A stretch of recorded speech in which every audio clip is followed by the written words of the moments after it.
everybody, this is DearMamaSal, and we are live on a Friday evening. Sorry, my light just decided to go out when I did that. What happened? I hate it when it does that. Anyway, we are live, there we go, on a Friday evening, and that means it's time for us to talk about coping with life. And I've hopefully have got a fun program for you today. We're going to do an experiment, which you know always pleases me. And we do our experiments live. Why? Because they're more entertaining that way, in my view. I'm not a perfect person, and therefore, and I don't think many people are. So when I do experiments, I like you to see the real experiment, not the one that's, you know, been edited out and made to look good. And so we're going to be doing that. And we're also going to be saving some money. I'm also going to be asking you a couple of questions in terms of what would you do, because that's how we help one another. And then also I'm going to ask you if you can relate to something. So first of all, everybody, welcome. Thank you so much for being here. And also, please understand that if you are watching in the background, you are more than welcome to do that, and feel free to stay there if you're more comfortable. Join in the chit chat if you want to do that. The choice is yours. We sort of work on the principle that if you, quite a few of our viewers actually watch the broadcast or listen to it while they're busy doing other things like meal prepping or tidying up in the kitchen or doing whatever. So whatever works for you, that is fine with us. And by the way, for those of you who don't know, DearMamaSal is not just me. It's a group of people who get together 3 times a week. And what we do is we help each other cope with life. And Friday lunchtime, noon Pacific, we talk about coping with our feelings, because one of the most important things we can do is actually learn that feelings are good. And we need to feel, and we need to talk about our feelings and be honest about them. But on the other hand, we also need to be able to control them. And that's why we do the broadcast on Friday lunchtime. And it was really a powerful one at lunchtime today. We had a number of really interesting segments to it, which I'm sure you will enjoy if you didn't get a chance to watch it. Watch it on the replay. And then on Friday evenings, we talk about coping with life, because, you know, I always have problems with that. And then on Sunday afternoon, 3:30 Pacific, we talk about coping with stress. You ever have any stress? Yeah, right. We all do. So I just wanted to let you know that's what we do. I want to say hi and thank you to Jody, our admin. Jody does a wonderful job of looking after us, and just a great support system for everybody, including me. And so thank you so much. I'd also like to give a thank you to the incredible viewer who has great fun doing thumbnails for me. You know, those are the little pictures you see next to the videos, and she just has such fun doing them, and I really thank her for the time and love that she puts into them. She doesn't like to be acknowledged, so I'm not going to mention her name, but thank you.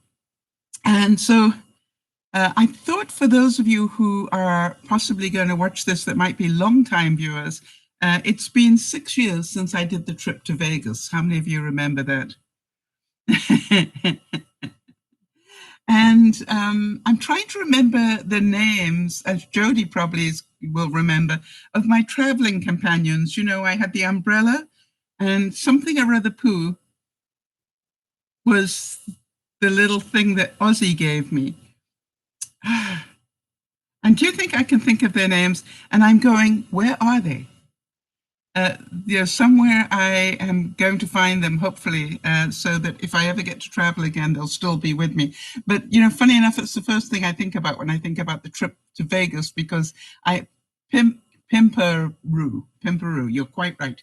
Pimperoo was what was the name of the umbrella? Stella, the umbrella. Yes, Stella, the umbrella, and Pimperoo. All right, and so thank you so much, Jody. Make a note, please, for me, so that I can put that somewhere and remember it. Yeah. So now that's one thing I obviously remember. I remember, you know, obviously being there with Leah and being there with Ange and Ace from Denmark. You know, we had a wonderful time. For those of you who don't know, we actually rented a huge house. It was amazing. And we really had a blast. But perhaps the biggest memory of it all was that when we all decided to take one day off and go and visit Erin. And, it was like quite a drive, some hours drive to get to her. And then we had the time with her. And then obviously we turned around and came back again. It was a full day trip. And we sort of made a point of taking that day off to go and see her. And I want to tell you, to this day, I am so thankful, because whenever I think about something being a bit difficult for me, I remember Erin, who is basically bedridden completely. And, the whole thing is that sometimes you need to meet an Erin in your life to make you realize just how fortunate you are. And so big thanks to Leah and Ace, and obviously to Angela, who did a wonderful job of hosting us in Vegas.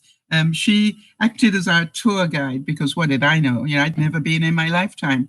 And it was a trip of a lifetime for me, because I'd never been. It was like when I did the Hawaii trip, you remember?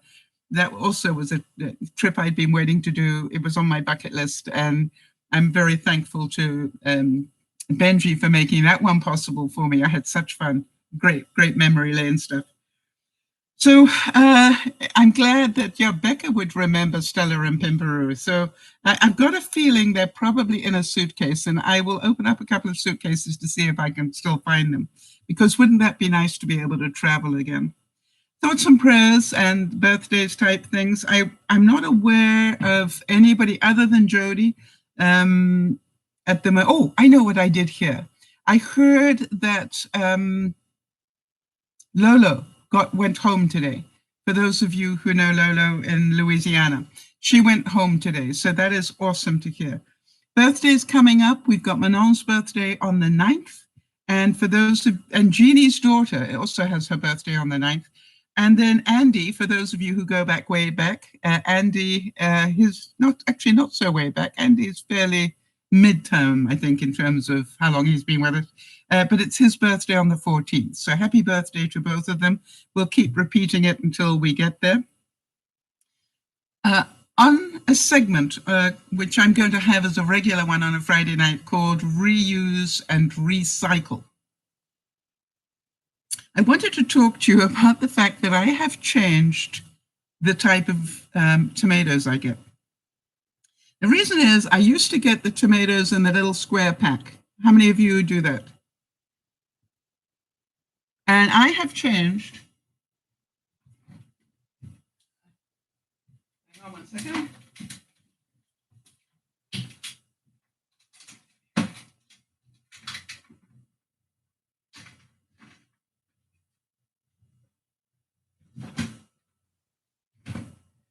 I have changed to buying grape tomatoes on the vine in these packs.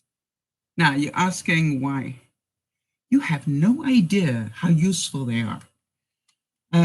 I found that the square ones, I don't get to recycle them very much. Whereas these, or reuse them, these, they're great in a fridge for capturing little things. They're great in a drawer. In here I've got, all the plastic tops and the little containers, and it's all contained within a very small space. These used to drive me insane being loose in a drawer. So that is why I did that. It's you're quite right, Jody, saying a great size of tray for organizing all sorts of treasures. I'm thinking makeup drawer. I'm thinking you could put knives and forks in here. It's a really useful and stackable. So I literally changed the type of tomatoes I get because I like this container. So, by the way, I'm growing tomatoes, but they're a long way away yet. But so until my tomatoes start bearing fruit, I'm going to be buying these. All right. Now, that's going to be part of a discussion that I'm going to be having in a second.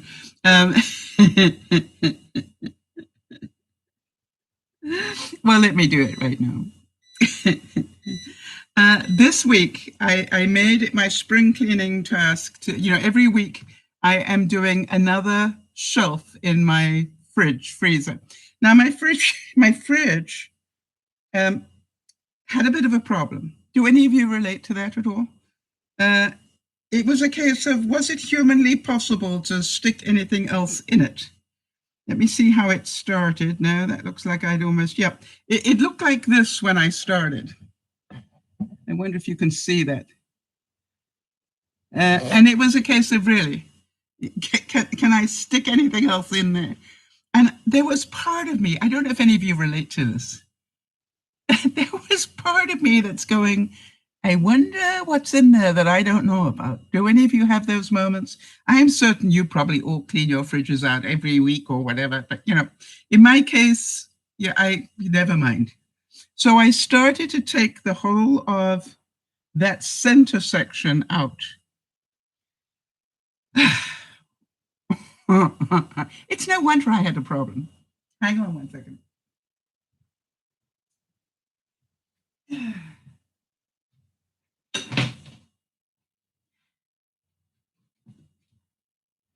Now, this is, some of you are just going to look at me and roll your eyes. I know.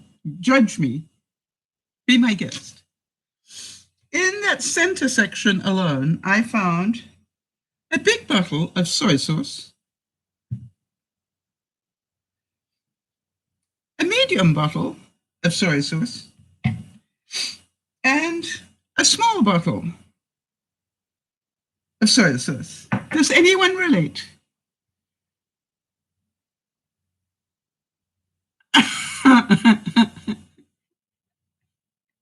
And then I thought, thank you very much, Rinsky, I appreciate it. And then I thought to myself, but don't you have to put soy sauce into the fridge after it's opened? And guess what? No. I'm beginning to find out there are a lot of things I keep in my fridge that I don't need to. Why did I open this big one when this one was already open? Because I couldn't find this one. Why? It was stuck at the back.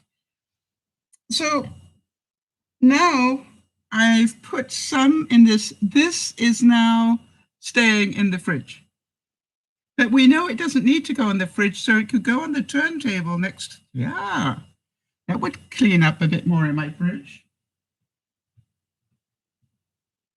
I'll sort that out later because I've got to make room for it on the turntable. But it can stay on the turntable. Now then, there was more, people. I hope you guys are relating. Let me see what the comments are here. Yeah. All right, mustard doesn't need to go in the refrigerator either. That's right. And Becca is saying, Jody, I'm pretty sure I have almost 10 bottles in our fridge right now of mustard. Yeah. And Sandy's saying, I can't really reach the top shelf, so I have no idea what's in there. Well, let me tell you what I found. Other than the soy sauce, I found mincemeat. Christmas? And I made mincemeat pies because I love them, the English tradition. Mince pies. And I had this half bottle of mince. And I'm going, why is it in the fridge? So I took it out of the fridge and I decanted it into another container and I put it in the freezer. I found frosting of various types. Some this and some that and all sorts of things. And so what I decided to do was I, again, decanted them into smaller containers because, if you think about it, how many of the things in your fridge are half full? Be it a bottle or a container or whatever, half full. So I'm learning now to use my smaller plasticware and, I love those very small ones. Hang on. I think it's the half cup size. I love these. I have now a lot of the 1 cup and half cup. And then what I do is I use these rather than the big ones, right? So, for example, if this were in the fridge, why have a bottle this size when I can find a container that will take this? Hi, Beth. Beth, I've got an interesting hack for you later. If you don't know about it already, I found another way to clean the glass in my shower. All right, so now then, so frosting I found. Crisco. Anybody relate to Crisco? I need multiple uses for Crisco ideas, please, because what I found was about 4 blocks of Crisco. And I went, why have I got it in my fridge? I'm obviously not using it. Why have I got 4 blocks? I think I inherited some when I bought the house. And I went, okay, fine, that's going in the freezer. It's all going in the freezer because if I want it, I can get it out of the freezer. Butter.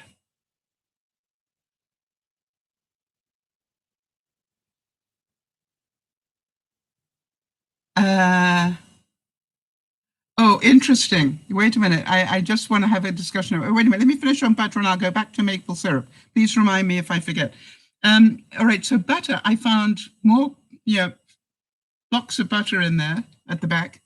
So they all went into the freezer. And then, boy, it was amazing how much space I suddenly had. Oh, by the way, do any of you relate to this? There were a couple of things that I pulled out that were in sort of plastic containers. And I'm going, I wonder what that is. And my immediate answer to myself was, if you don't know, it's going out. You are not putting it back in the fridge, in case you remember. This is called unmentionable. And then at the very back, I found it. I found the Pasteur experiment. And, the one that you hope you never come across. I don't know what it was originally. All I know is that it was interesting in color and in texture. And for those of you who don't know who Pasteur was a French chemist and microbiologist in the 1800s. And anyway, it did really look like whatever was in there should have been in a petri dish, not in my fridge. So, Jody, let me just quickly talk to this issue about maple syrup. Jody, while I'm talking, could you look up something for me? Are we talking real maple syrup or imitation maple syrup? Because I think people need to understand that most of the maple syrup on the shelves these days are not real maple syrup. And therefore, I think you'll find that you probably can keep it in out of the fridge. All right, so the Pasteur experiment, I didn't even open it up to put it into the organics. It just went with its bag. It went into the garbage because I said, let them find me. Right. Sandy is agreeing on that. Right. Her sugar-free one isn't real. And that's what you've got to look at. We're about to do an experiment using maple syrup. So let's have a look.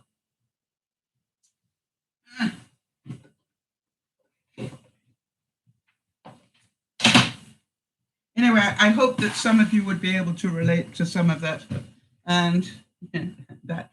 So I didn't know that this you didn't have to have in the freezer. I mean, the fridge. So I'm learned something today. Or yesterday. All right, now then. Yes, Jody, I agree that real maple syrup is the one that needs to be refrigerated. Now, let me have a look to see. I think mine definitely has got, this must have been real. It's going out. Now that I look at it, it's time for it to go. Bye-bye, maple syrup. We won't be adding you to anything today. All right, so what Canadian wouldn't have real maple syrup? All right, so here's what we're going to do. What I discovered in my life was that I had a big bag of oats. Remember when I got the oats last year, bulk buying? But I also, when I went to the other house, I bought the temporary housing. I bought another bag. So I've got 2 bags of oats. And I thought, a couple of things I was thinking about. Number one, I want to save some money. And what I'm looking at is what is it that I'm buying every week that maybe I can save some money on. And one of them is that I buy almond milk every week for my smoothies. All right. And I thought, well, hang on a second. What if I make my smoothies? What if I make my smoothies out of oats instead of almond? So I thought, how many of you would like to see oat milk made? That's what I wondered. So it's really very simple, so they tell me. You're going to need some oats. Now, preferably rolled oats, not quick oats. I've only got quick oats, so I'm going to be using quick oats, and I don't really care. They do say that quick oats gets a little bit more slimy than rolled oats, just so that you know the why. Jody is being really funny. She said, my diet this week is going to be, oats with soy sauce, right? All right, so Jody's saying oat milk is delicious. I love it. Well, let's see if I do as well. So I need oats. I need some water, which I've got somewhere. What did I do with the water, people?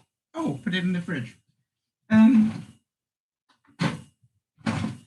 Because they said it's better to be cold. So that's what we've got. We need something to strain it with. And this is a nut doodad, but what do they call it? A nut sieve. Nut something sieve. Jody?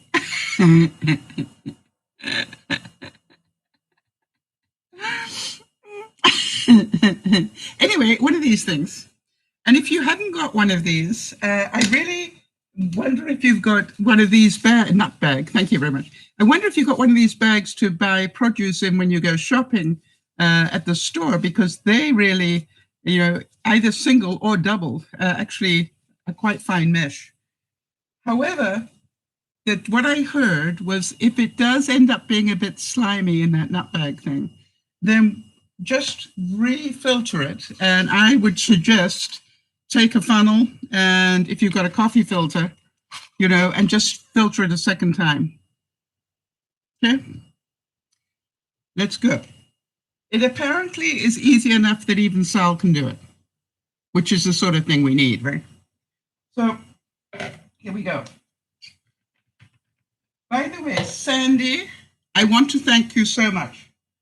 From the day you told me how dangerous the blades are on my Super Ninja thing, I now, whenever I take my blade out, I put it inside a container like this. I really want to thank you, because I heard you warn me, I'm pretty sure it was Sandy, to be very careful of those blades, and I am. So it comes off here and immediately into here until I need it again.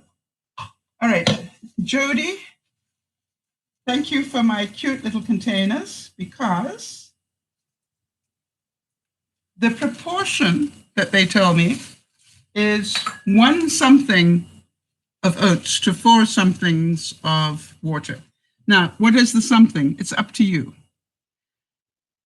I don't have need of more than about 1 of these a day. So why would I make more than that?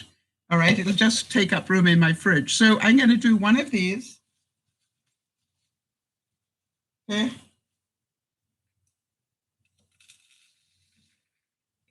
It's all over the countertop now. Anybody relate to that one? Okay, so 1 of those. And then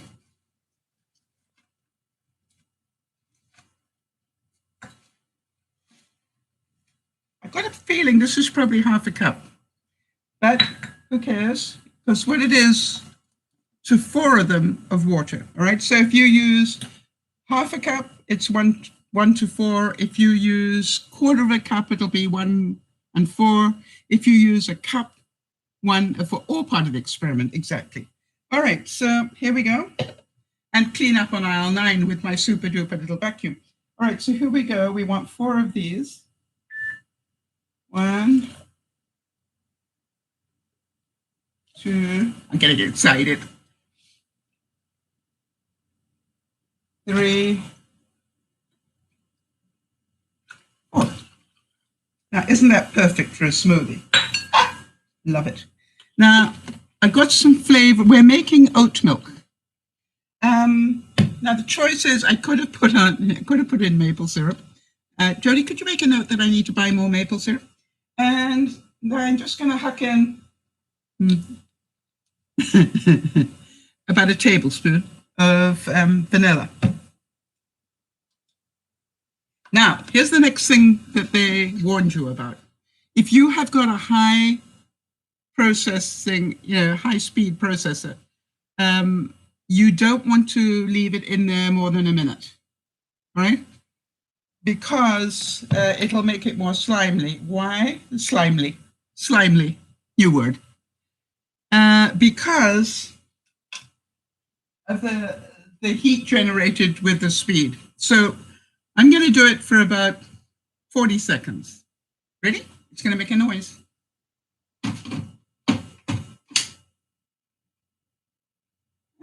Gotta plug it in, apparently.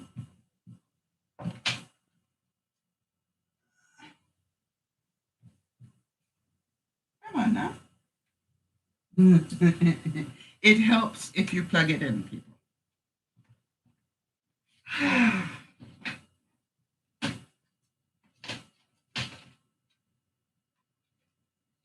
Okay, here we go.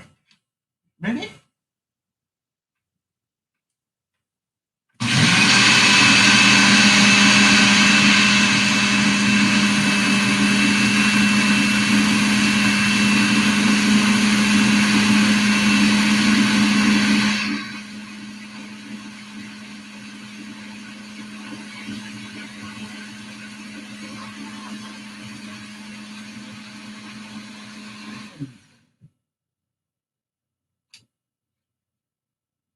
Gosh, that was hard work, wasn't it? So this is going straight back into oh, I forgot something. I forgot. I was going to make strawberry oat milk. 2 big strawberries.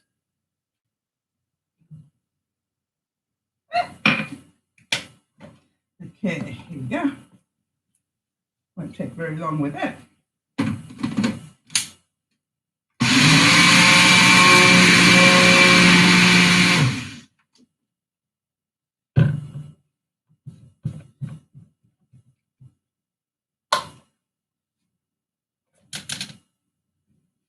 All right, so now then, I'm going to take the nut bag, for nuts like me, and we're just going to strain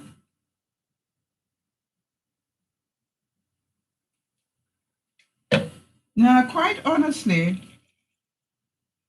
I have to tell you, I would probably drink it exactly as it is with all the pulp.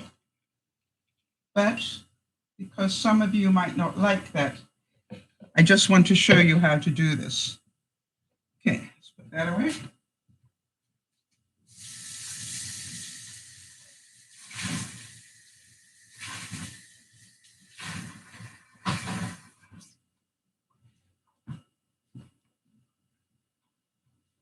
This is going to be like watching paint dry. Most of the nutrients are in the pulp. And that's why I'm saying, but I wanted to say, whatever you do, don't throw the pulp away. So what we've got, 2 different versions, all right?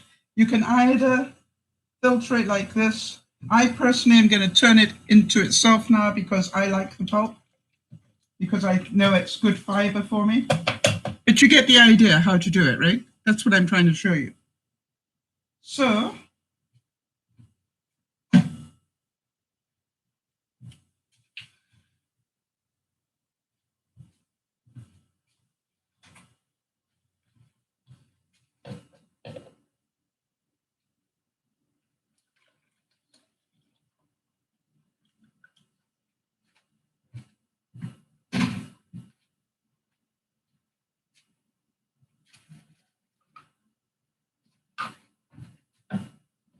I think I'll put some ice cubes in it.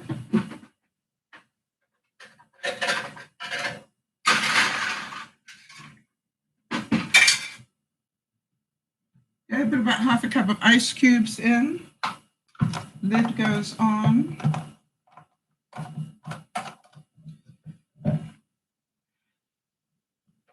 that straw goes in.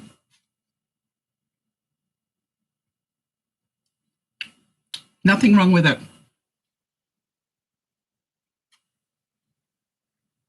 Okay, the question is, do you have to boil it like cashew milk? I don't. I make smoothies with rolled oats all the time. I don't, I must admit. So there we go. Look up your own recipes. But you saw me make that, and you saw how easy it was, and I now know how to use up the oats. The soy sauce might be another problem. So now let me tell you why. This costs me about $6 a week to buy the almond milk. And this cost me $7 for all of this. And you know how little I use to make this smoothie. So I would think if you were making it commercially and feeding it to other people, you might want to boil it. It's just, I don't intend to have it around long enough. That's why I'm making a small batch. And this will be finished by the end of the hour, I would think. And by the way, the oats that are in there, I'm aware that they're in there, but it's not like nasty or horrible in any way. You know that I'm voluntarily continuing to drink it. It actually is very good. And I'm pretty certain that a bit of maple syrup in there would make it really nice. And so what other things could we put in there? You noticed I put in 2 giant strawberries. That certainly is nice. So you could put blueberries in there. You could put raspberries in there, whatever you have. If you're looking for what I call a healthy drink, the fact that it's got that much fiber in it obviously does good. If you want it to do a really good job, maybe put some pitted prunes, prunes without any pits in them. Put those in. That certainly would do very good work. And so think about that, how healthy can you make it? Jody, Oreos would taste wonderful in there, but I don't think that you would want me eating those. Can I make almond milk as well? Yes, I probably can. Would you like me to do an experiment on that on another week? Because I will gladly do that. I would just need to get the bits that I need.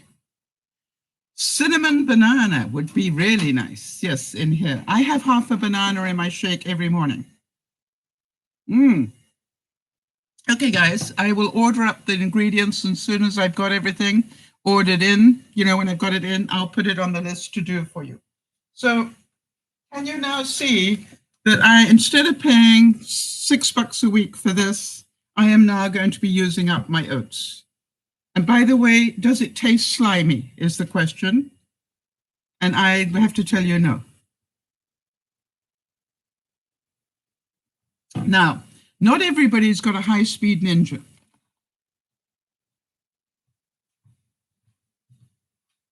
So what I will do is I will also do an experiment with just using my little bullet, which we know isn't a high-speed anything.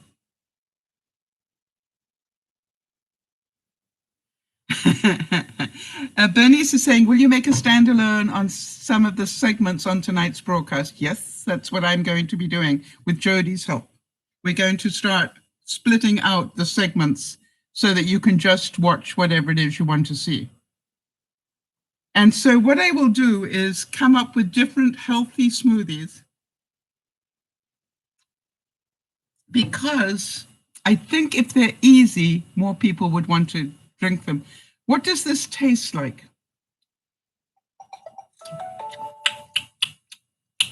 It tastes like strawberry, just a one tad down from strawberry milkshake.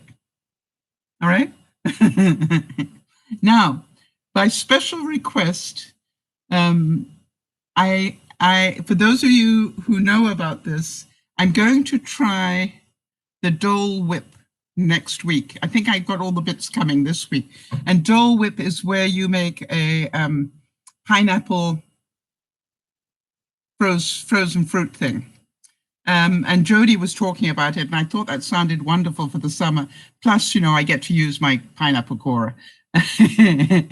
So I thought you guys might be interested about that. All right, so Sandy is saying, I would make my own almond milk, but the almonds I need to buy have to be peanut free, and they're expensive. I think all almonds are expensive. And then, okay, Chris, if you'd like to finish that sentence, I will. How about making what about making oat milk? It's what I just did. That's what this is. This is oat milk with strawberries. I am so proud of you. Beth is taking her first vacation in 3 years. Well done, Beth. That shows emotional intelligence, right? That's looking after you. I'm very proud of you for that. Okay, so I gather that you guys, with dates, yes, I could do it with dates. Would you like me to huck a couple of dates in there right now? No, I'm enjoying the strawberries. I was saying with prunes is a good idea. So, you know, this is like, make your own choices. And quite honestly, Beth's saying that it's her wedding anniversary on the 10th, 31 years. Amazing. He deserves a medal, Beth, as do you. All right, so now let me continue. I gather that you guys like the little experiments. Sal is making me thirsty, yeah. So let me just go on now that we've done that little experiment. I want to tell you that I really was proud of myself for doing that center section of the fridge. And for those of you who wanted to see the after, because I did show the before, it probably doesn't look that different, but believe you me, it is. Oh, there we are, we have them both, but it's difficult to see the difference, I think. You probably won't be able to see, but it really was quite different when I had finished with that center section. It was just much more organized. So I'm really very proud of that. And we're going to be talking a little bit more about that. So moving on to the next section. Jody is saying that it's her 21st celebration on the 27th of May. Isn't that amazing as well? I hope it's in our list there, Jody. All right, this is a segment that I'm going to call, What Would You Do? What would you do? All right, so I'm going to give you the situation, and what I want to know is, what would you do in this circumstance? Let's say that a friend of yours said to you during a conversation, you know, I really want to have lunch with you, and you go, okay, fine. You know, have a look at your day timer and give me some dates. And you say to them, I'm available any Monday, Tuesday, or Wednesday. Take your pick. And a week goes by and nothing happens. What would you do?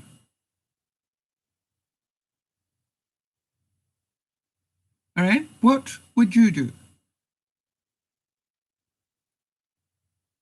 And the reason I ask this question is because it's a really important situation that happens to us all in our lives.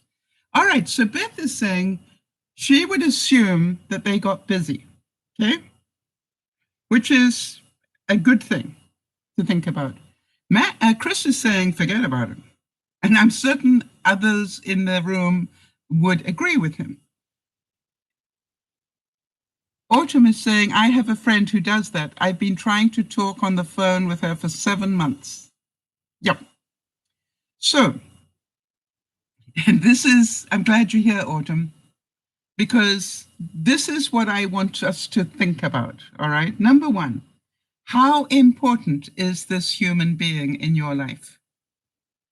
All right, that's the first thing that you need to decide. Is this somebody that I want to keep in my life or not? Jody's saying, I would send a query if the person is okay, and if anything has happened, seek first to understand. As you know, that's one thing I always believe in. Seek first to understand. There's bound to be a reason. The same thing, did they get busy? Has something happened that I don't know about? So coming from that place is always a good place to start. But Chris is saying, they don't respect you. Not necessarily so, Chris. And I'm going to explain that in a second. And they don't respect your time. But was it intentional that they didn't respect your time? Autumn is saying, I love her, so I don't want to give up the friendship. She's had a lot going on. Her son is in rehab and somebody died, all right? Her mom died. Okay, lot to go on there. Autumn, Bernice is saying, Autumn, I get it. My best friend doesn't do well on video calls or calls in general, but she does great on text, so I understand and respect that. Yes, I find it very difficult for people to understand that at my age now, on the phone is difficult for me because of my lack of hearing. The same way as, you know, I find it more difficult on things like Zoom and so forth, unless I'm properly geared up with my proper earphones and things. So here's the first thing that I would ask you to do is presume that it's not about you. All right? Presume that they don't mean any disrespect. Presume that something has happened in their life.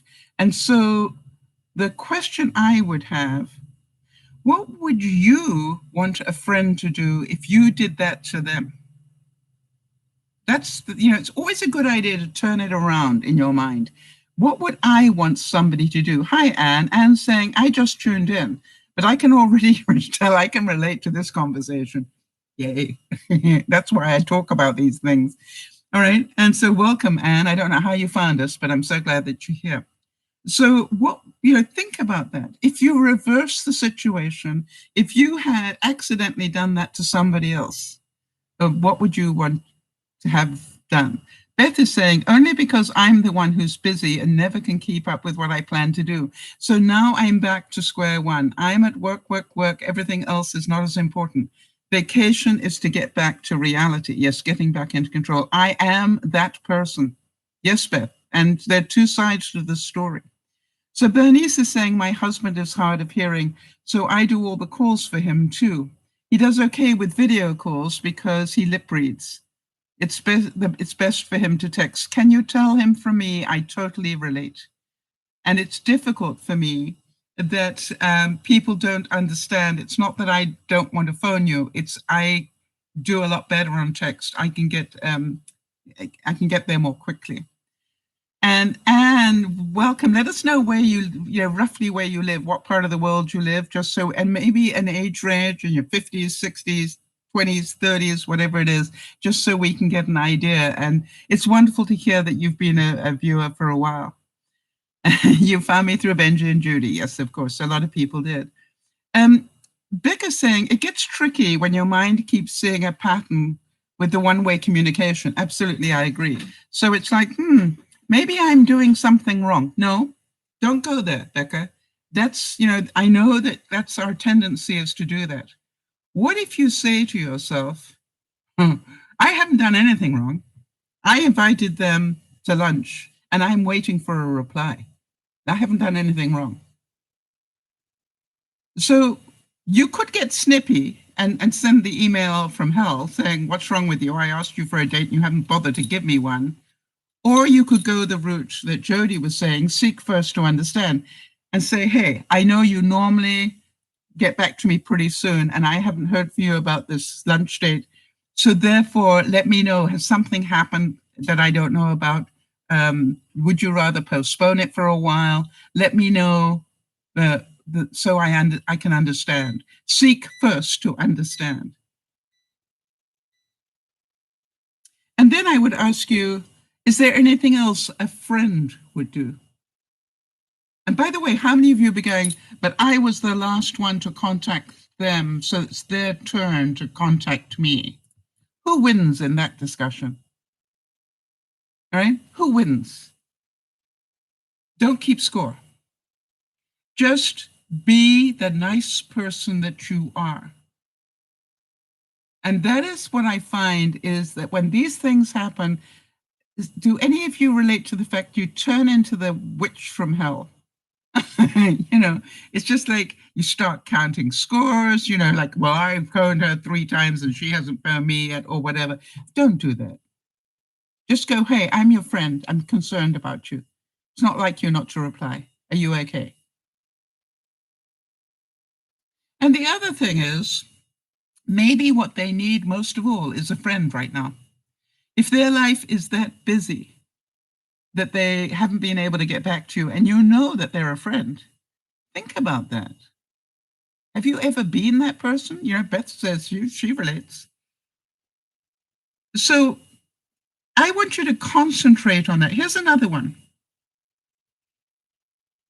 All right. This whole thing about Chris is saying, tell that to my mom, right? But you know, the truth is, it is about us, not them. How long should you keep playing the game? As long as you choose to. You are in control.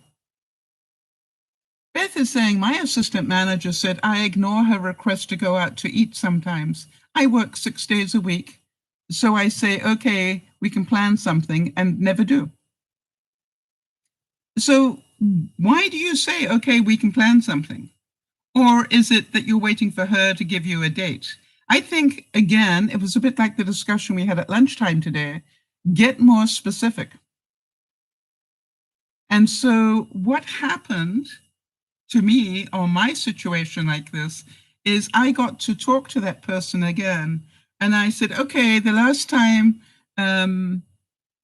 we had this discussion, it was difficult for you. So how about you tell me now while I am on the phone? When can we do this? And by the way, I got a date. Beth is saying, and I love her honesty, right? Beth is saying, I keep saying yes to this thing because I'm a people pleaser, to the point that I agree and don't even intend to do it. It saves me time to agree. Interesting. Anne is saying, you know, this is so relevant. I have a friend who always seems to have a reason not to hang out.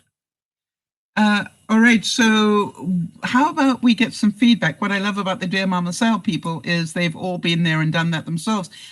What would you do if you have a friend that always seems to have a reason not to hang out? I don't know what the rest of you would do, but I would reverse, you know, Anne, have you heard about pursuer distancer? If not, I'd like to show you what that is. Because it's a really important thing to understand.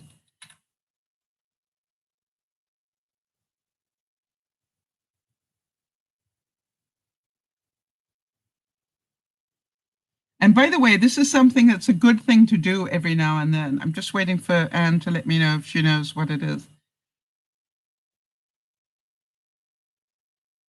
Okay. I just didn't want to waste your time if you already knew. And so let me show you. In most relationships, Anne, you have a pursuer and a distancer, okay? And what happens is one person is inclined to do more work than the other. How many of you relate to that one?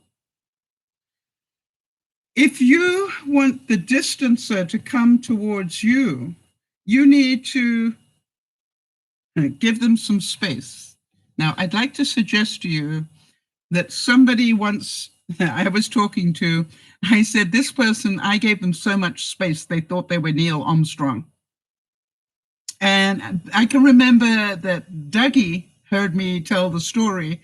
And what he did was he totally cut off contact with everybody for a month to see who bothered to contact him. All right. So when you've got a distancer that's not bothering to come back to you, what I am inclined to do is I say to them, I'm pretty certain you must be overwhelmed because I haven't heard from you. Therefore, here is the invitation.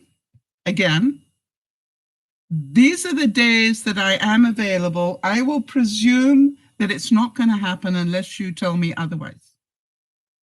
And then do not contact them until they contact you. Does that make sense? By the way, some of you are going, what if they don't contact me, Sal? Well, that tells you something. But if they are a friend, now, for example, the friend I've got has had a death in her, her husband died. Not only had her husband died, but also, hi, Erin, and happy Labor Day in the Philippines. Not only that, but she also, is busy trying to now run her business single-handed because her husband was also a business partner. So you look at it and you go, there were lots of reasons why she's just a tad busy. Never mind dealing with all the legal things about it, after a death and wills and probates and all those sort of things. So do you understand? She deserves a lot of slack for quite a long time.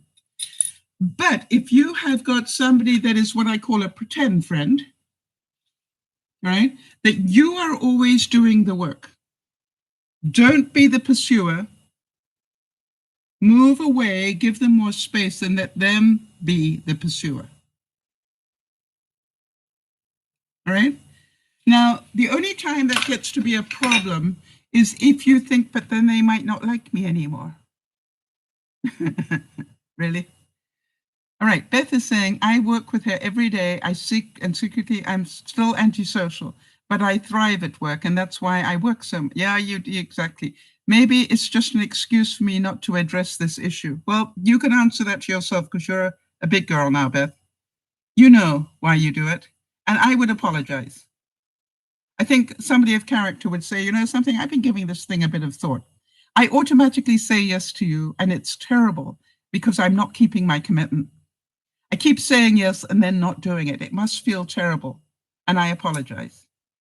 I need to tell you, I am so overwhelmed. I hardly have time to deal with my husband, and I know your intent is good. I would love to be able to text you now and then, but quite honestly, lunch, dinner, coffee, whatever is out of the foreseeable future. Except I'm going to be on vacation for a couple of weeks. Maybe we can do a coffee then, but then do it. So, you look at it and go, what would you do? And I'm going to include more topics like this because I'm pretty certain that you all have situations like this and you wonder, what should I do? There is no right way because you've got to think about what value is this human to you. By the way, if you remember the story about Doug, who stopped contacting anybody for a month, and I was so pleased. Apparently, I was the first one to come out of the woodwork and say, I haven't heard from you for a week. Where the heck are you? And are you okay? And he just went, then he told me the story and he said, I was not surprised that you were the first one to care. And that brought tears to my eyes. Bernice is saying, the sad part, I don't have anyone that gets back when I don't communicate at all, which is, I'm okay with because my best friend, she battles with bipolar, especially with depression, and she doesn't get in touch at all. Same as me. I do not get in touch with anybody at all, except when I feel led to contact certain people. Okay, so let me tell you about that. Becca's saying, I know I needed to hear this topic because it's something I tend to struggle with a lot. And I always assume it's something about me, that they don't like me or they don't want to say and don't want to abandon the friendship completely. No, part of me agrees with Chris, and I've got to say that. Chris, I know you're probably quite surprised, but there's part of me that goes, either they've got a really good excuse or they're rude. All right? And you've got to look at, is this somebody I want to forgive? And And Anne is saying, for my friend and I, we met online and saw each other a few times, but right before the pandemic, I moved closer to where she lived. But once the pandemic started, it was harder to make plans. Of course it is. I haven't seen my bestie more than once since the pandemic started. I'm sort of thinking maybe twice, and both times we were 10 feet apart. So Anne's saying, I also gave her the benefit of the doubt. Yes, how many people are struggling because of the lack of contact? So here is my challenge to you all. How many people would just love to hear from you? And I would challenge you as we talk about coping with life. If people aren't contacting you, it's probably because you can't be bothered to contact other people. And so whether you are lonely or whether you haven't heard from somebody or whatever, reach out. Do the good thing. Reach out to people. People need people. All right? Don't wait for other people to always do it. And so, Anne, I am proud of you for giving her the benefit of the doubt. But it's also okay for you to say, you know something, I'm getting a bit concerned because it seems to me I've done a lot of the, reaching out, but I'm not hearing a lot back. So if you don't need me as a friend, just let me know. I can handle it. I've got a friend, and just so that you know, I've got a friend who I love dearly. And if I don't go and visit her, I don't see her. When I say go and visit her, you know what I mean? It's like, if I don't reach out, I probably won't see her. But you know something, I love her dearly. So I put up with it. And Anne's saying, I think it's very important what you said about being able to tell someone if you can keep up via text but can't meet up in the foreseeable future. Sometimes it feels awkward to talk about that. Yeah, that's your stuff, right? I've got friends that I adore, and I keep saying to them, they keep saying, well, let me phone you tonight. And I say, can we text? Or can we do it on Facebook video? Because I can hear people on Facebook video. And quite right, Beth's saying, I barely have time to shave my legs, let alone go out for coffee. I know that. Absolutely, Beth, I know that. So let's move on. I'm glad that you guys liked that segment because, to me, it can't just be me. I'm certain if I have a problem, other people have got it too, right? Now, I saw something this week that I thought we ought to give some thought to. I know a lot of you are very conscious of recycling and doing all those sort of things, but I was doing a little bit of reading this week about how many of you donate clothes? How many of you donate clothes? How many of you go through your clothes and you go, okay, fine, that's going to the Sally Ann, or that's going to Goodwill, or wherever else you want to send it? Do you know that they have a problem now with the number of clothes that are being donated? Did you know that?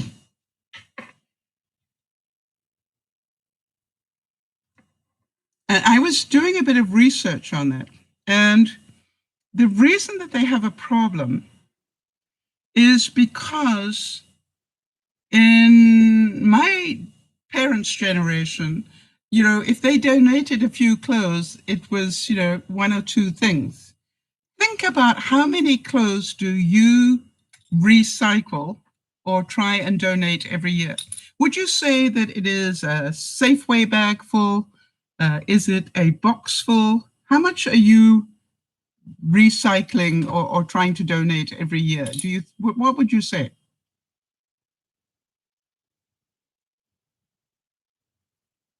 And let's do it in grocery bags. One grocery bag, two, three. What do you think? Yeah, Becca's saying probably a box. I don't think you're alone. All right, now you think about how many people there are in the first world countries alone, and they are all donating a box a year. Jodie's saying probably one or two grocery bags a year. Okay. Now, Anne is saying, I used to donate maybe 10 grocery bags a year at least, but recently I've been hesitant for fear I will regret it. I don't want to turn into a hoarder. Yes, that is the problem. Which of the two are you going to be? And regret being that I might, as we all go, yeah, but what if I want to wear that next week? And now then, what I'm trying to work on, let's talk about to this issue, and I think we'll talk about that one a bit more in another one. Jody, if you can make a note for me about what is the difference between keeping it and being a hoarder. Bernice is saying, I don't do it all the time because if I only buy secondhand clothes and I buy new clothes rarely. All right, so you're recycling. You're continuing the process. Let me explain to you why it's a problem. Think about what you are donating. Yes, has anybody read The Spark Joy by Mary Kondo? I think it is, not Mondo, Kondo. It's very good. She says to you, hang on to the stuff that you want to hang on to. But, the stuff that doesn't bring you joy, that's the stuff you get rid of. Here's what I want you to think about. Of those bags, however many it was that you donated, what percentage of those clothes were man-made fibers? In other words, they are not going to go into the landfill and be able to be repurposed for different things. What percentage of the clothes you have donated do you think are made from polyester, man-made fibers of some sort, as opposed to wool, linen, cotton? Would you say 50%?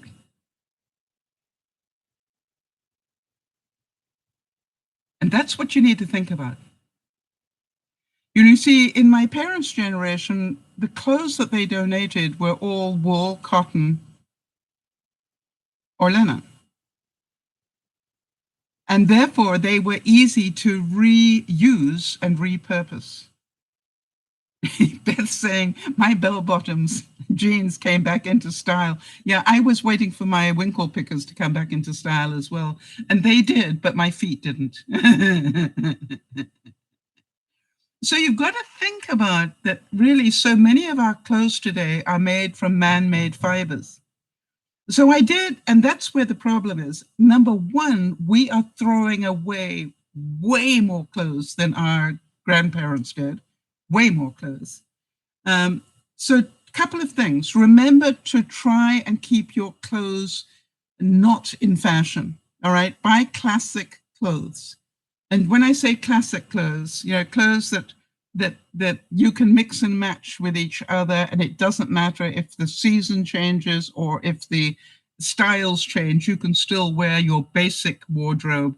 And just bring in a scarf of this year's color, or bring in, a tank top in this year's color, but not the main clothes, not the pants or the jacket, all right?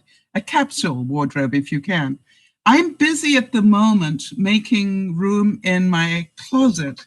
And one of the things that I am doing is I am now doing something that Beth talked about. And Beth, I want to thank you because it's been in the back of my mind to try it, which is literally, instead of hanging all my t-shirts together and all my pants together and all my tops together and all my tank tops together, I have started hanging my clothes in outfits.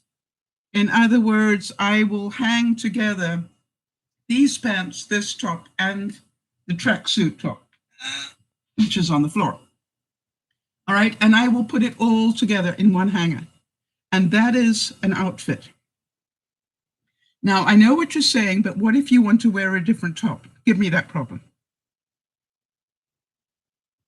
So, but what I'm trying to find out is roughly how many outfits do I need? Now, Beth, you did an absolute purge and you came down to about 7 outfits, I think. Am I correct in that? So you didn't have to think. You could just pull out an outfit. You knew it all fitted together. You just put it on and go. And so I'm beginning to look at that and say, how many do I need so I don't feel that I'm constricted? And I would think not very many. Beth is saying, I wear the same thing every day of the week. I just do my laundry and mix and match for 7 days. Yeah. So this is what I'm saying, that it's a really good thing to do. Think about it and think about, we've got way too many clothes for sure. Now then, I would like you to think about what can they do with all that man-made fiber. Now, Becca, you're hearing that you don't have flexibility. You didn't hear what I said. I hang them in outfits. But if I decide, I think I'll wear a white tank top with this instead of the striped one, I still have the white one. I have that flexibility. All right, I'm not saying you can only wear this top with that, that'd be insane. We're women, for goodness sake.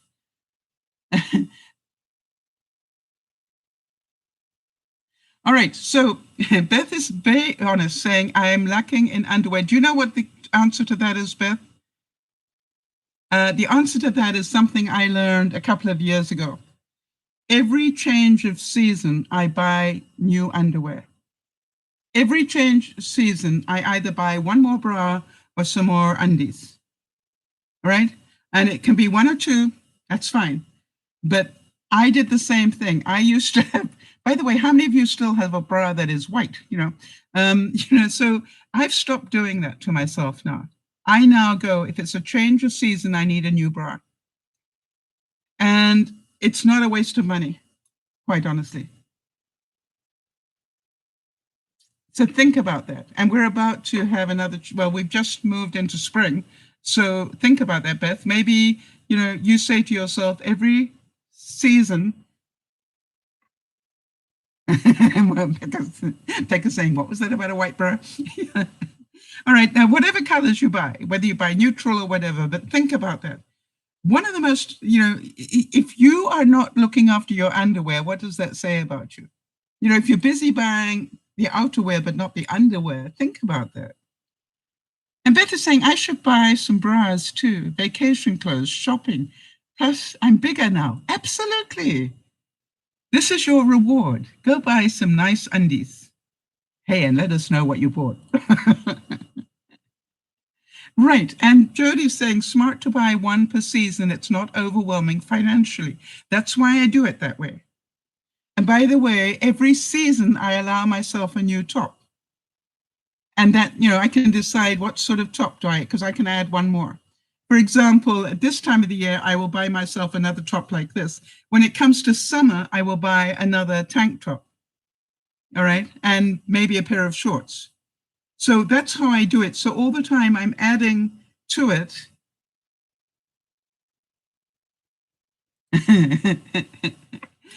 I'm adding to it, and it works because I don't ever feel that I hadn't got new clothes. I have, but I'm just not buying them. I actually started buying my summer clothes because I do this. I think ahead.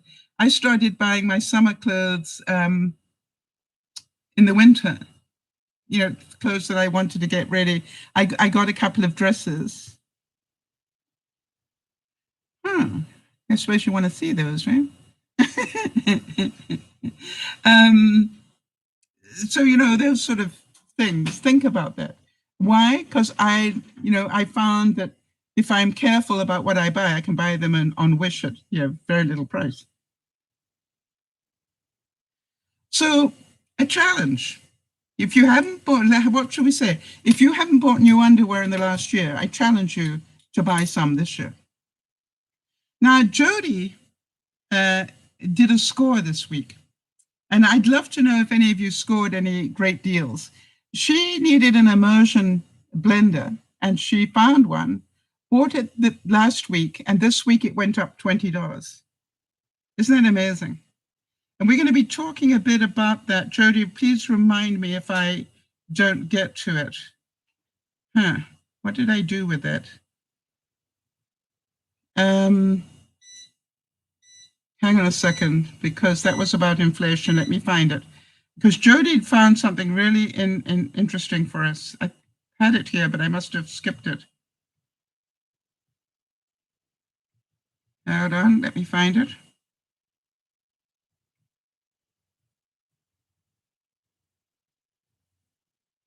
Yep, there it was. All right, here's what Jody found, and it's important for you to hear this one. Be prepared, not scared for this one. The Consumer Price Index reports that in the past 12 months, the cost of these everyday items has been rising.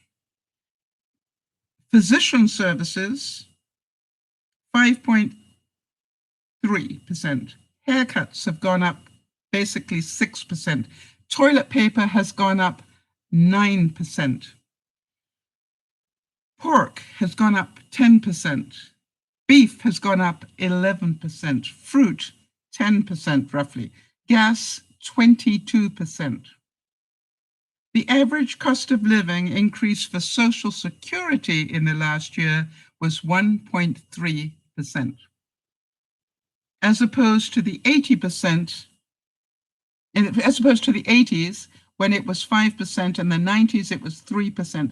The buying power is failing and falling and not keeping up with inflation. Now, did I warn you about this a year ago? All right.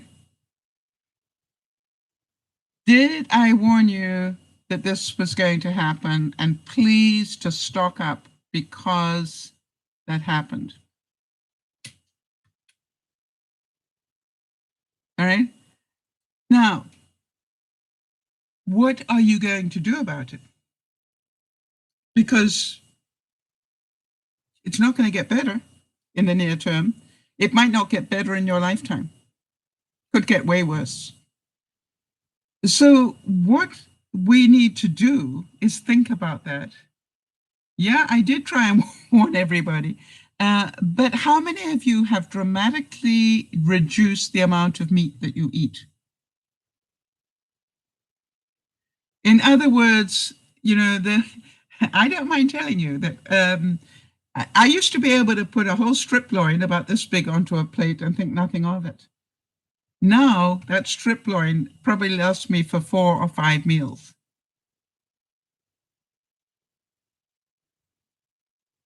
And Kimmy's saying that she doesn't eat meat, so it's not relevant in the cost of meat. But the other things are going up, and they will continue to go up. Beth is saying we don't eat meat anymore. Yes, and I think that's the other thing. Again, I ask, how many of you have tried the man-made meat? And I really have not had the guts to try that myself. There's something about it being fabricated that is off for me for some reason. Yes, I mentioned gas, Kimmy. Gas has gone up 22%. That's, quite a bit. So think about this. Inflation is going to continue to rise. So continue to stock up at home. Continue, look at toilet paper, how much it's gone up. Continue to stock up as best you can, depending on how much room you have to store things. Fruits and vegetables have increased as well. If you've got a garden, consider growing more. By the way, I, as you know, am busy doing experiments with hydroponics, and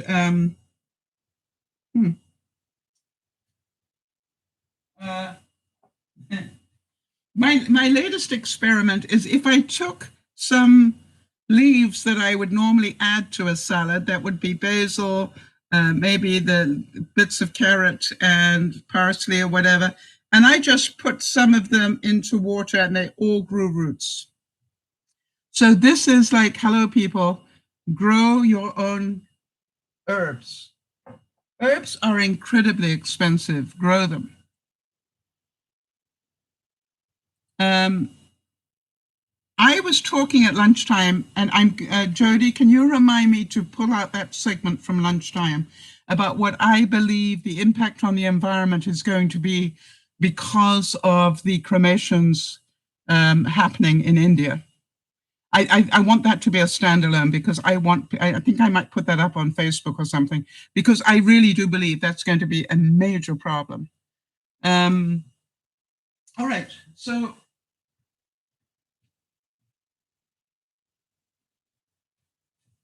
for those of you who've been following my hydroponics, this is Spando, my spinach, and Spando has at last let go of its seed. I don't know if you can see that. The second leaves are now holding on. But look at the roots on Spandau now. Isn't that incredible?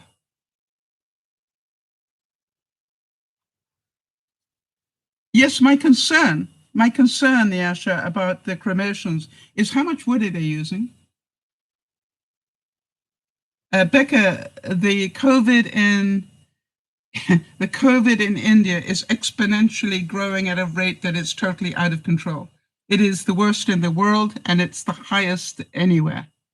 And it's about to get a whole lot worse.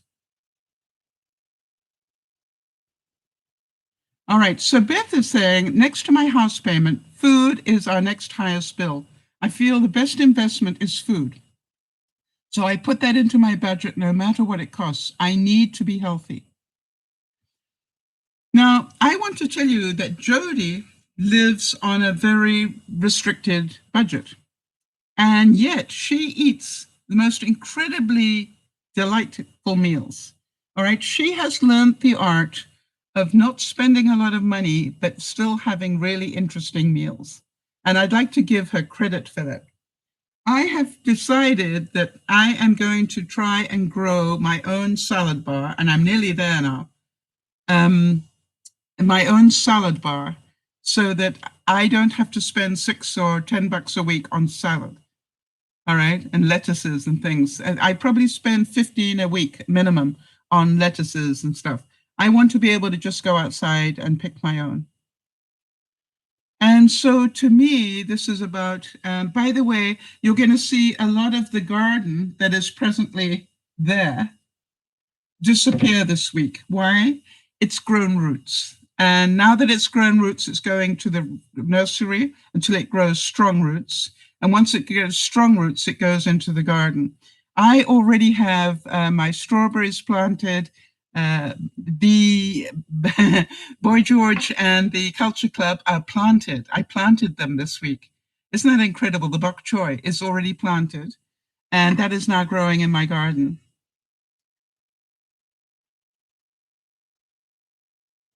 So that's what I believe, Jody, as well. The plants are graduating. Well, some of them are really interesting, and that's why I wanted to show you. This is one that I've grown in sponge, and look, it's already got roots going past the bottom bit here, and I just grew it in a sponge, and so that's incredible.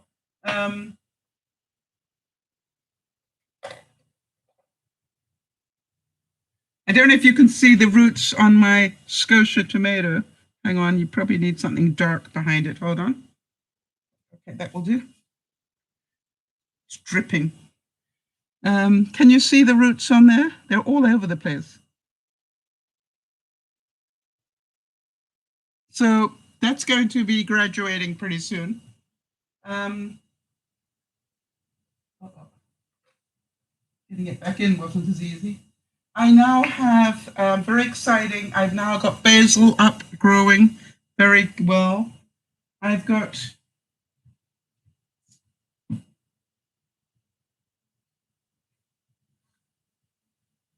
now, remembering that these are cut-offs from store-bought things, right? This is part of a cabbage that I bought, and I put it in water. Look at the roots on this thing. Isn't that incredible? So he's going to graduate to the nursery this week, carry the cabbage. This lettuce, it looks a bit wilty, but here is the thing. How many of you know that if I'm making a wrap or a sandwich, to have a couple of pieces of these in it, that is all that I want. All right. And again, I'm growing it in a sponge, and the roots haven't even come down, and look how much it's grown. So this will stay with me until the roots are strong. And then that will be it. Jody, the savory. Do any of you eat something called savory? It's a herb.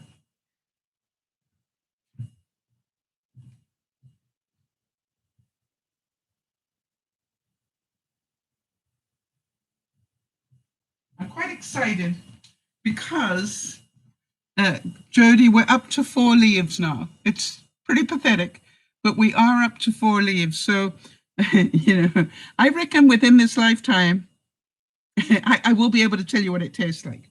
It might not be before the summer, though. And so, what else? This kale I've been growing, I've got 3 different lots of kale growing at the moment. This kale I will not plant in the garden until I can see the roots coming out of the side of the toilet roll. All right, so it grew big enough roots so that I could put it into a toilet roll, and now it will stay like this until the roots are strong enough to break through the toilet roll, and then I will plant it. I also have kale that I'm just going to keep here as just as a comparison. How big does it grow in the house as opposed to in the garden? What else do I have for you? The rest of the stuff that is out in the, I had the over-the-door shoe racks that I'm growing hydroponic lettuce in now. Looking great, looking really healthy. I'm very pleased with it. So any questions on that?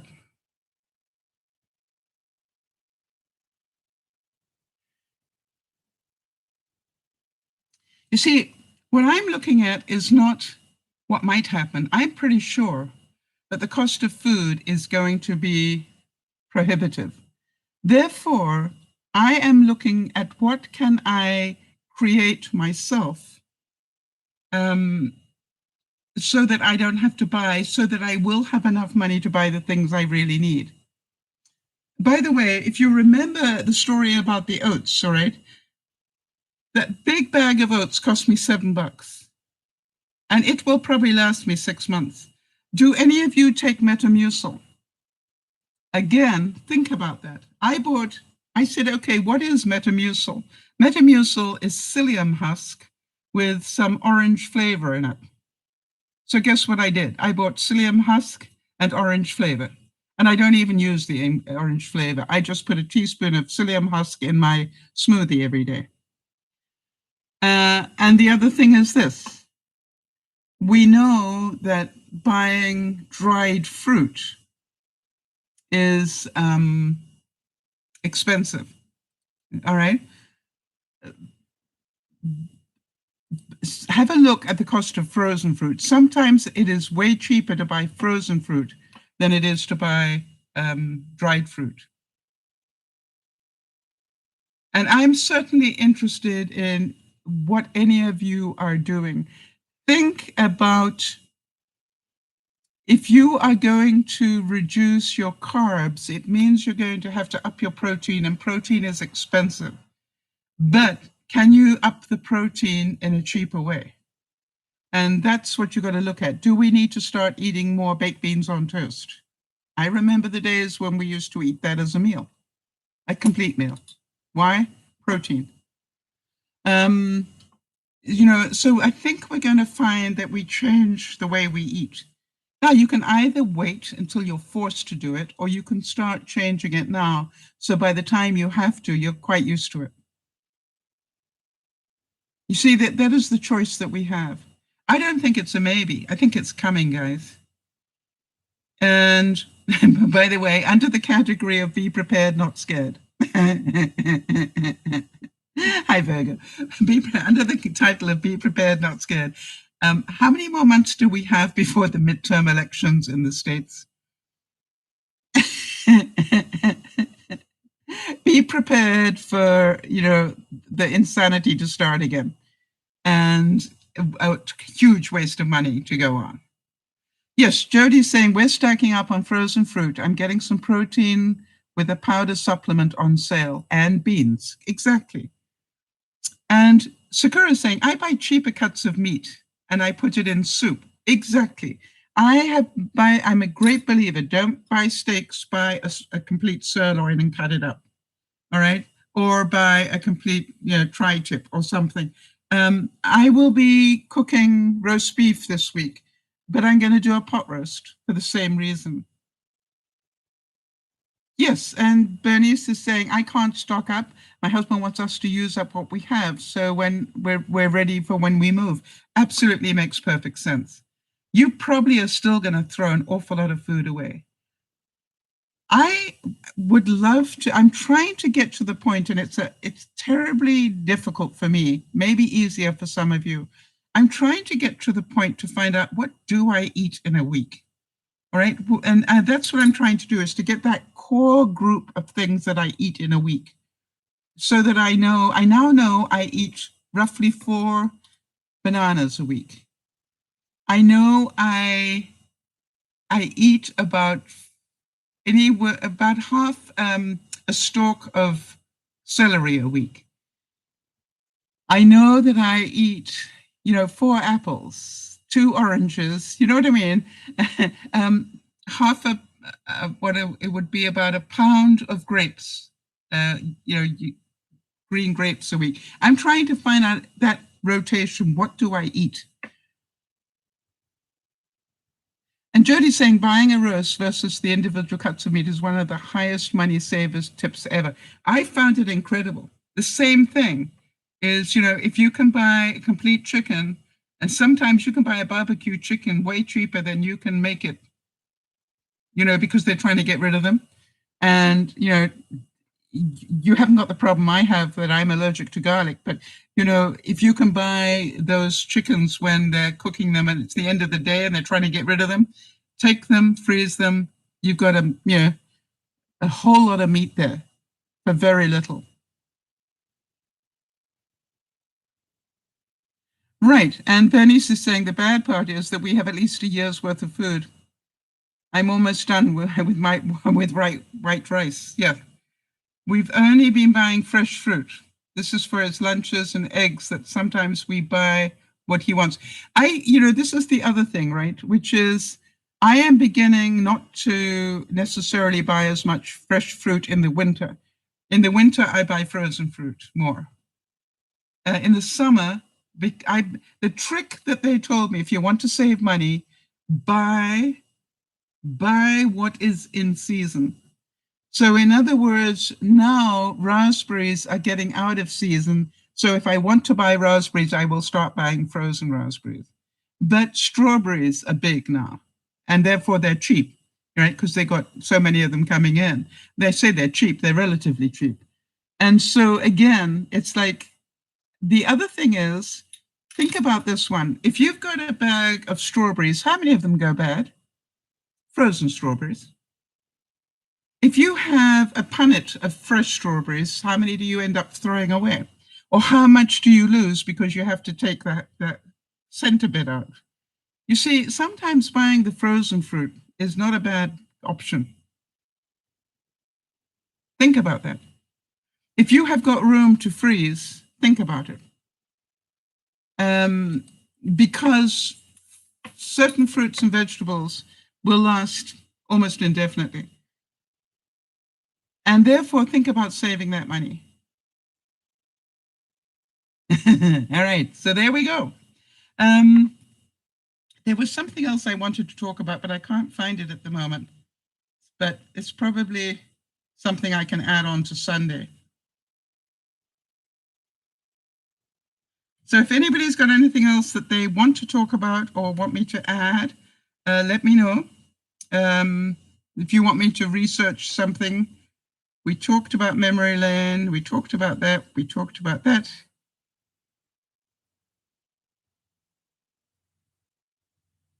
All right, so Kimmy is saying, if you can find it, our store doesn't have frozen fruit or vegetables. All right, and again, I would say, maybe once a month you need to go and find a store that does. Right? Or what are you going to do? Pay the price of fresh. I will always have some fresh fruit and vegetables, right? Even if it costs extra. I love fresh asparagus. And to me, once a month, I treat myself to fresh asparagus. Think about that. By the way, where do you all keep your potatoes and sweet potatoes and stuff? You only have one store within 100-mile radius of where you live. Kimmy, I find that very difficult to believe. There is only one store in a 100-mile radius. I didn't know that was possible in the States. Wow. Could you privately let me know where you live so I can have a look at that? I would be really interested to see that so I can see exactly where it is. Yeah, to only have one store for 100 miles and no frozen fruit or veg. That sounds almost impossible to me. But I believe you, so therefore privately let me know where that is so I can look it up and see what the situation is. Could you do that, Kimmy? Just send me a text or something just so I can be aware of where that is. I find that fascinating. I mean, if you told me that in Russia and the steppes of Russia, I would believe you. But in the 20th century in USA, yeah, I think everybody's curious to know where that is. And the other thing is, I still am really amazed because with the amount of stores that deliver frozen food now, I am surprised that you can't, have it shipped in some way.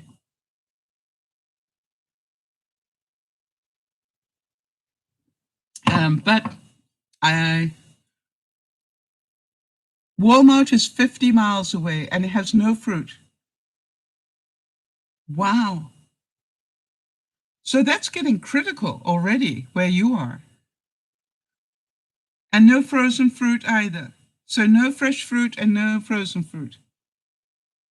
You have to drive 50 miles to get to a Walmart.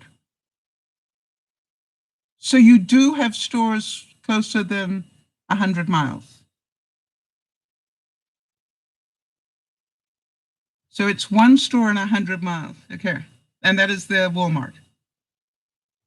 Wow.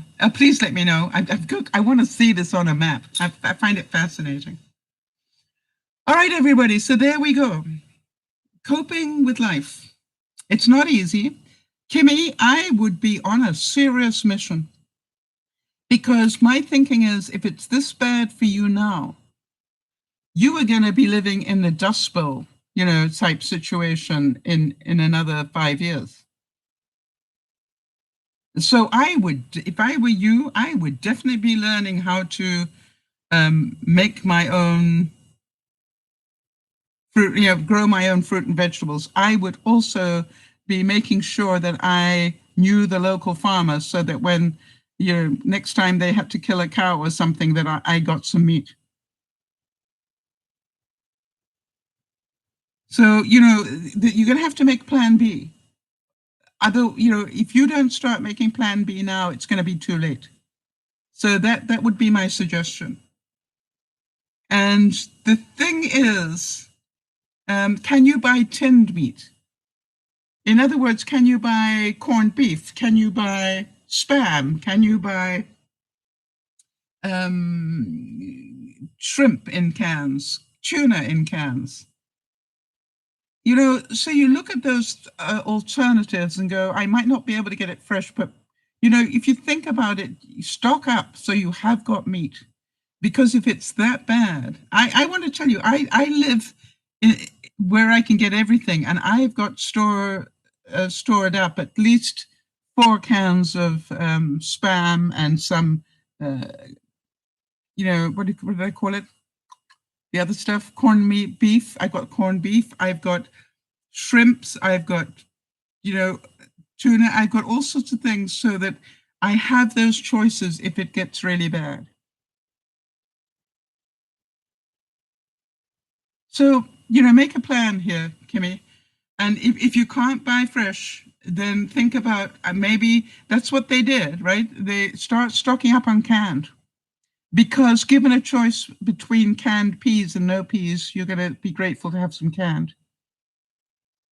We have meat, but certain things are not available. All right, that's why I'm saying start thinking, start researching what they needed in the war and make sure you're stocked.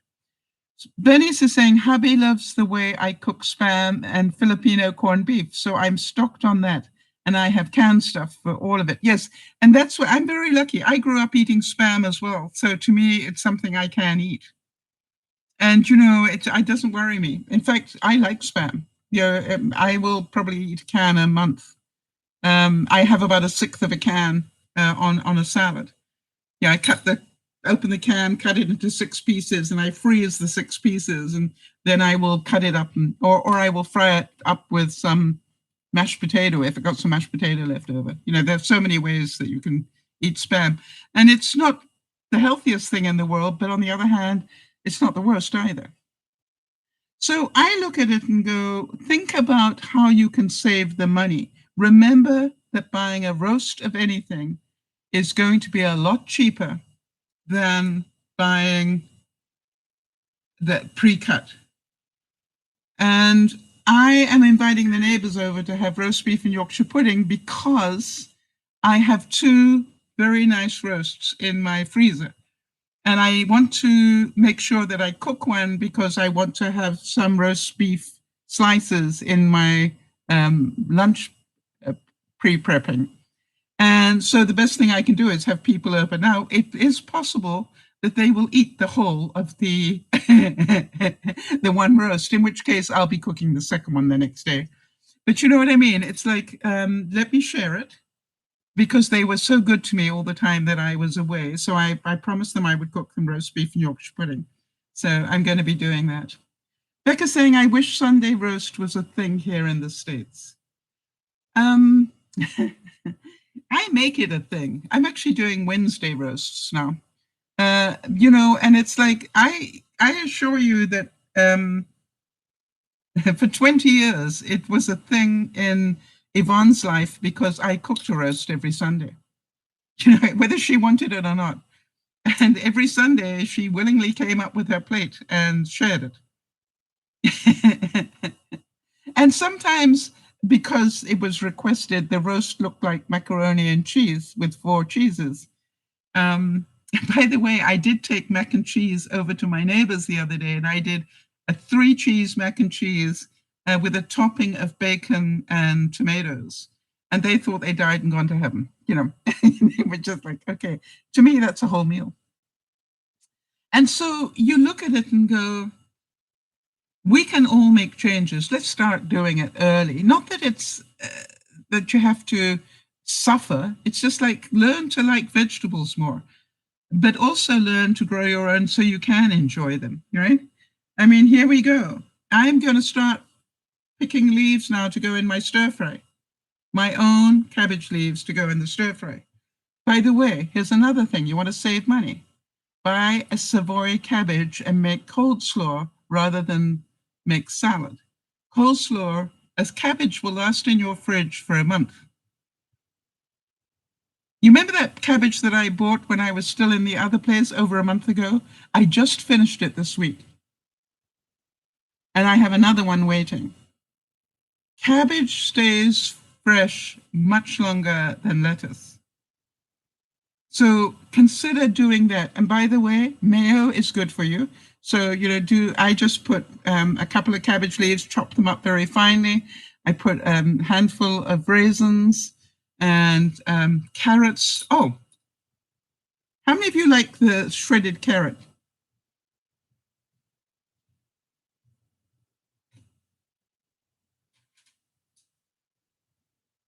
Hang on 1 second.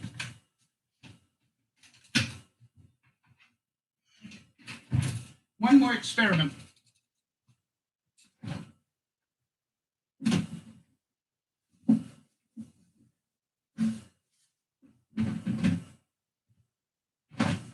When you go to buy carrots, have a look at the price of whole carrots as opposed to baby carrots, all right? And what I want to show you is most people don't like buying whole carrots because they're tougher.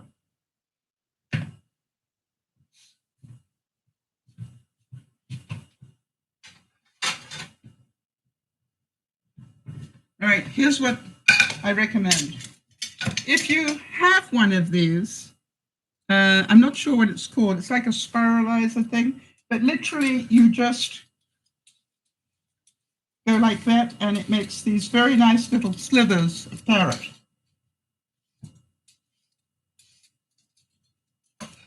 See that? Absolutely great. You know, in your salad or over the top of something. Really good.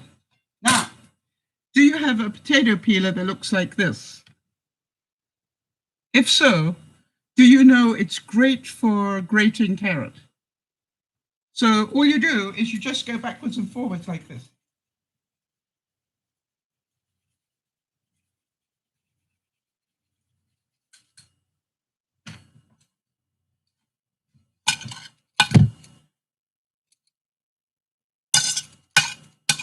Don't need to use the metal fritter thing.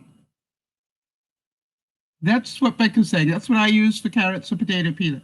So much quicker. And then when it gets thin like that, I break it off and eat it.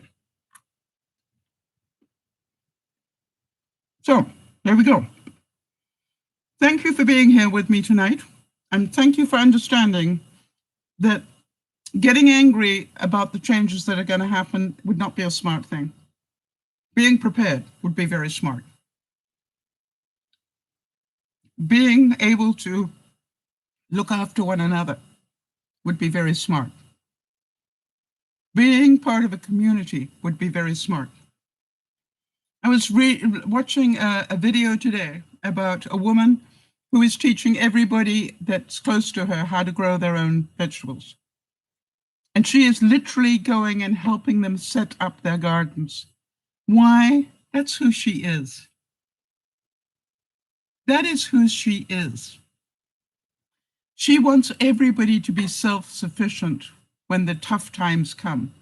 And so she's teaching them now.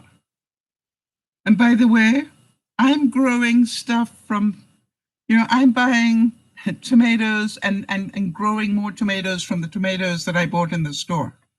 All right, I do have some seeds, but at the moment, I'm using those so I can keep the other seeds. Kimmy's saying we're growing tomatoes indoors. Well done, Kimmy. So keep thinking about what you can do.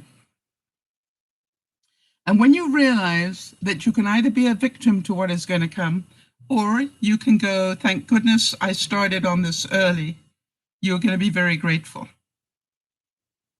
And I look at it and go, there are so many incredible good lessons that we can learn from one another. I am hoping that by the time it gets really tough, which I think will be about 5 years from now, maybe, I will have become an expert at hydroponic gardening. And that I will be able to, as I said, that I will be able to do it in such a way that I can go to my friends that I know and not necessarily that way inclined and just take them a hanging lettuce bar and say, here you go, here's your lettuce and your basil and everything else you need for the summer. Just keep watering it. That's all you need. I assure you that I already have another cabbage out in the nursery. This one is going out this week, and the one in the nursery will go into the garden this week. Trying to rotate it. And the question is, what will I do in the winter? It will all be hydroponic inside. Unless I get rich and famous, if I get rich and famous, I will enclose my patio in the winters and grow my vegetables in there. I will probably grow most of it in the studio, but I'll do it hydroponically. Why? No bugs. You know, it's all so much easier. I want you to think about something else. When you grow things hydroponically, isn't it still cold up in Canada? No, it's quite pleasant. It's spring. It depends which part of Canada. You understand, I'm close to the American border. I'm just 24 blocks away. So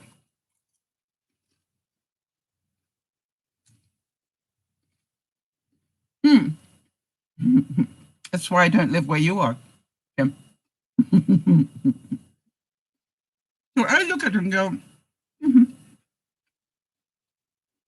yeah, Sandy wearing her PJs in Ontario. It's still cold there, but where I am, I'm on the West Coast. Yeah. So think about that. Now, I've never in my life grown spinach, but I would like to have spinach in my salads this summer.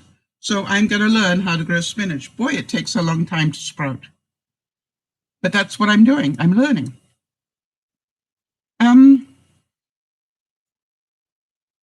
Now, I've got a fun story to finish with, or a couple of them. Unboxings. I didn't finish the unboxing section. I knew I'd missed something. How many of you remember I bought the fancy bed that actually was way cheaper than I thought it would be? And I was amazed because it had a massage function on it, and also it had a zero gravity button. Now, zero gravity is very good for your spine, apparently. And I can press a button and the bed adjusts and it ends up with your legs are quite high and your head is up a little bit, but not very much. But it's sort of almost like that.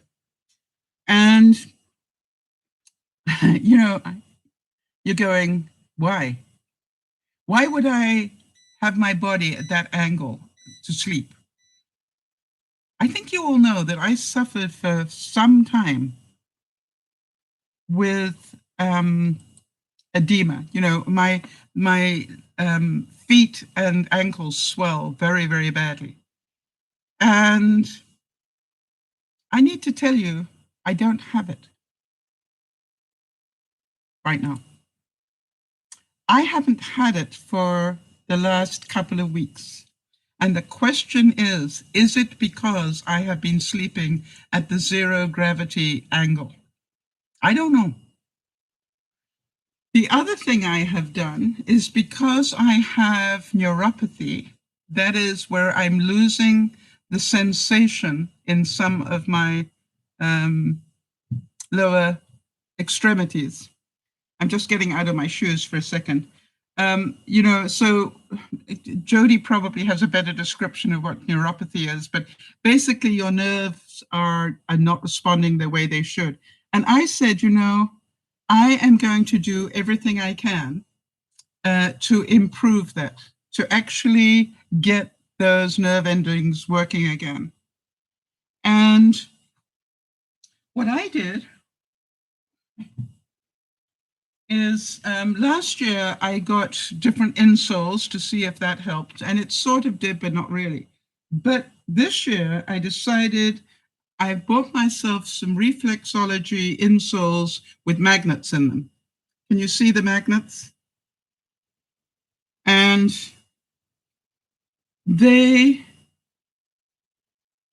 I cannot tell you, you know, what basically is happening all the time that I'm walking around, I am massaging my feet. I think that would be the best way to describe it. And it's not a big massage, it's just a gentle one, all right, with the magnets. Jody probably knows more about this than I do, but boy, can I feel a difference. Jody, I actually can feel a difference in my feet, and I'm not imagining it. It really has already made a difference. And I don't know why, but I thought I would share that. So I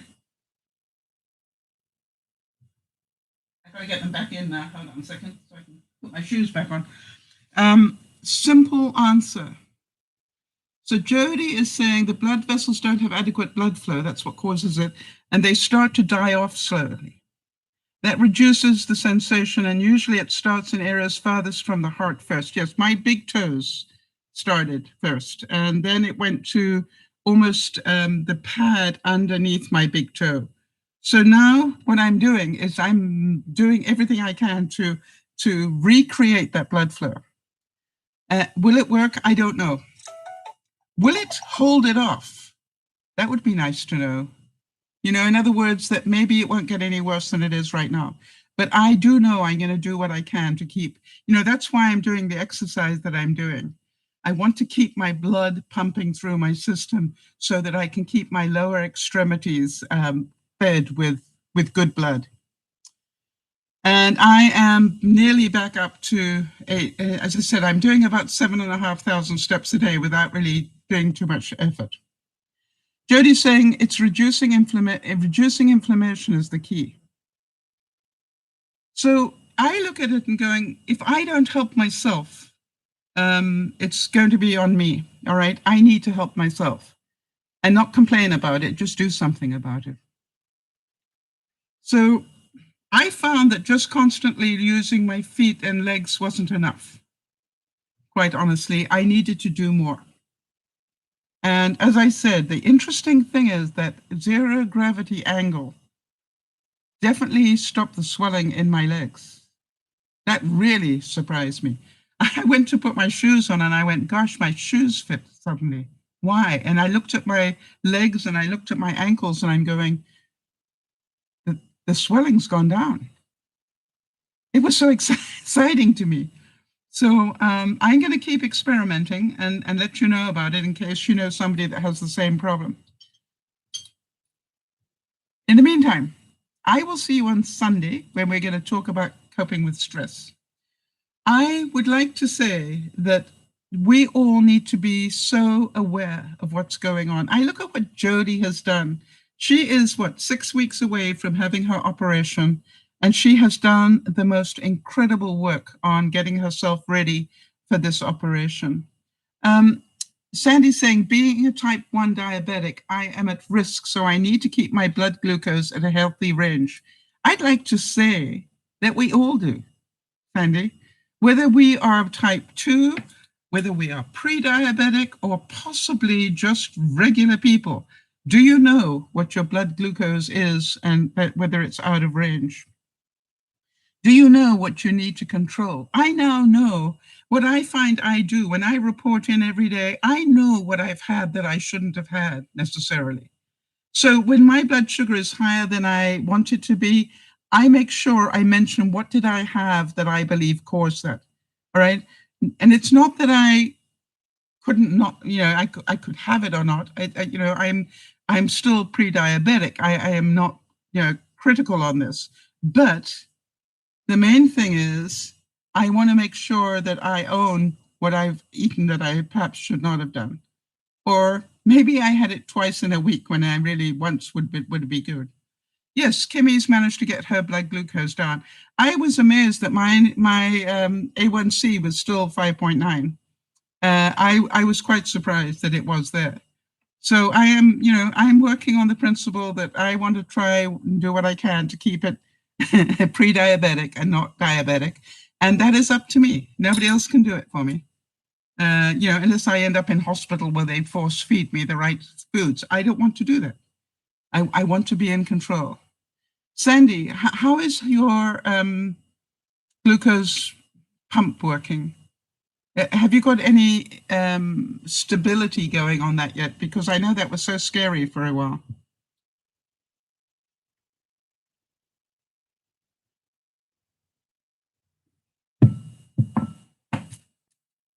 And, you know, it's like, again, I think I've got a problem. And then I hear what Sandy deals with on a daily basis. And I go, wow, that's quite incredible. So, guys, I'm going to get out of here and I will see you on Sunday. Thank you for being here. And thank you for caring about one another.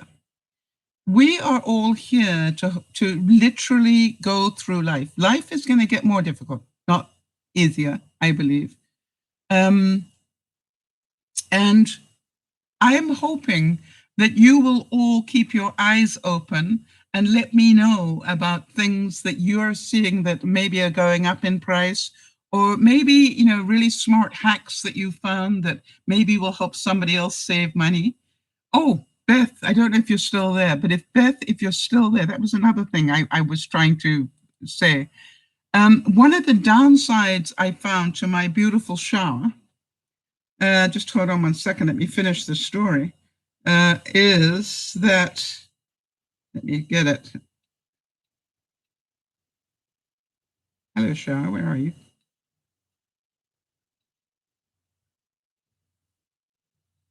All right. The downside of having a beautiful walk-in shower like that is how much shower glass there is. And I did a new experiment this week. I read somewhere that using a used dryer sheet to wipe down your shower glass will help if I've got hard water. I'm on a direct well here. Did anybody else know that? A used dryer sheet.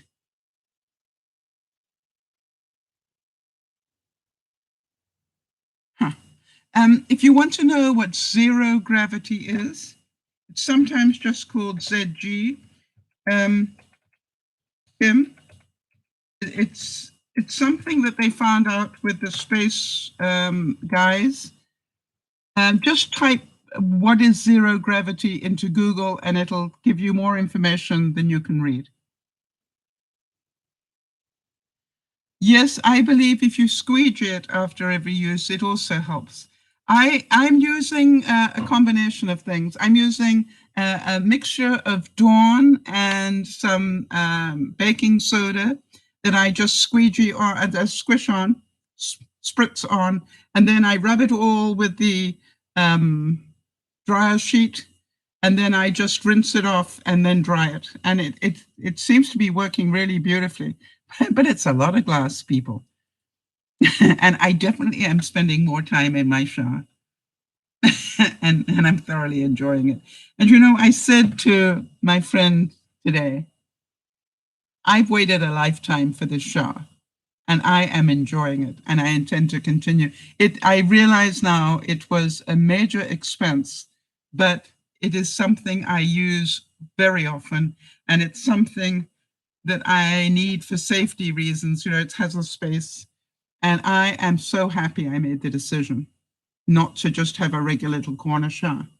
I just feel so much safer in it, and with that big grab bar, you know, there's so many things about it that I feel so much safer.